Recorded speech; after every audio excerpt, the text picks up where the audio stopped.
देखिए, आपको बता दें कि भारत में एक बार फिर से कोविड-19 के मामलों में बढ़ोतरी देखने को मिल रही है।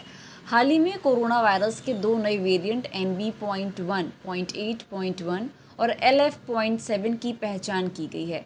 ये नए वेरिएंट देश के विभिन्न हिस्सों में फैल रहे हैं और अब तक कम से कम 20 राज्यों और केंद्र शासित प्रदेशों में संक्रमण के नए मामले दर्ज किए जा चुके हैं।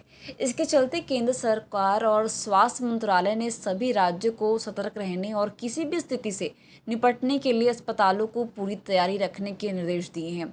इसमें ICU beds, oxygen supply, ventilator और अन्य जरूरी चिकित्सीय उपकरणों की उपलब्धता सुनिश्चित करने को कहा गया है, ताकि किसी आपात स्थिति में मरीजों का उचित इलाज हो सके।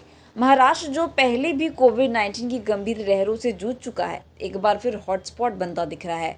यह मुंबई, पुणे और ठाणे जैसे प्रमुख शहरी इलाकों में संक्रमण के मामले तेजी से बढ़ रहे हैं।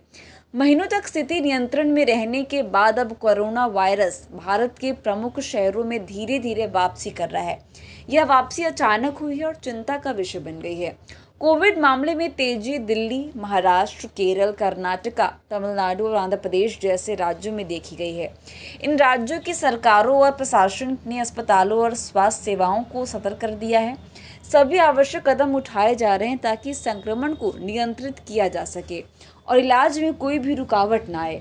केरल, तमिलनाडु, आंध्र प्रदेश और कर्नाटक में इस महीने के दौरान कोविड के नए मामलों की पुष्टि हुई है।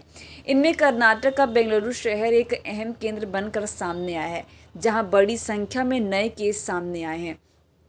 वहीं राष्ट्रीय राजधानी दिल्ली में भी कोविड के मामलों में हल्की लेकिन चिंताजनक वृद्धि दर्ज की गई है। 3 वर्षों में पहली बार दिल्ली में एक दिन में 23 नए मामले सामने आए हैं। हालांकि इन मामलों में ज़्यादातर संक्रमितों की हालत गंभीर नहीं है और उन्हें अस्पताल में भर्ती करने की ज़रूरत नहीं पड़ी। बता दें कि अधिकतर मरीजों में हल्के लक्षण हैं और वे घर पर ही आइसोलेशन में रहकर इलाज करा रहे हैं। हालांकि कुछ दुर्भाग्यपूर्ण घटनाएं भी सामने आई हैं। ठाणे और बेंगलुरु में 2 संक्रमित मरीजों की मौत भी हुई है। बेंगलुरु में जिस 84 वर्षीय बुजुर्ग की मौत हुई, उससे पहले से कई गंभीर बीमारियां भी थी।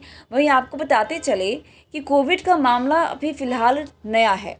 बता दें कि इसमें ठाणे नगर निगम ने जानकारी दी कि छत्रपति शिवाजी महाराज कालवा अस्पताल में भर्ती 21 वर्षीय युवक जो कोविड-19 से संक्रमित था की भी मौत हो गई है। हालांकि यह स्पष्ट नहीं है कि मौत सीधे कोविड के कारण हुई या फिर किसी अन्य जटिलता की वजह से। इन घटनाओं को देखते हुए सरकार की ओर से राज्यों को हिदायत दी गई है कि कोविड के लक्षणों को नजरअंदाज न किया जाए और टेस्टिंग, ट्रैकिंग और ट्रीटमेंट की रणनीति को दोबारा सक्रिय किया जाए। साथ ही लोगों को भी सलाह दी गई है कि वे पहले की तरह सावधानी बरतें, जैसे कि भीड़ भाड़ वाले इलाकों में मास्क पहनना, हाथ धोना और सोशल डिस्टेंसिंग का पालन करना। भारत में कोरोना वायरस की यह वापसी भले ही अभी सीमित स्तर पर है, लेकिन यह इस बात की चेतावनी है कि वायरस पूरी तरह से समाप्त नहीं हुआ और अभी भी सतर्कता की काफ़ी ज़रूरत है।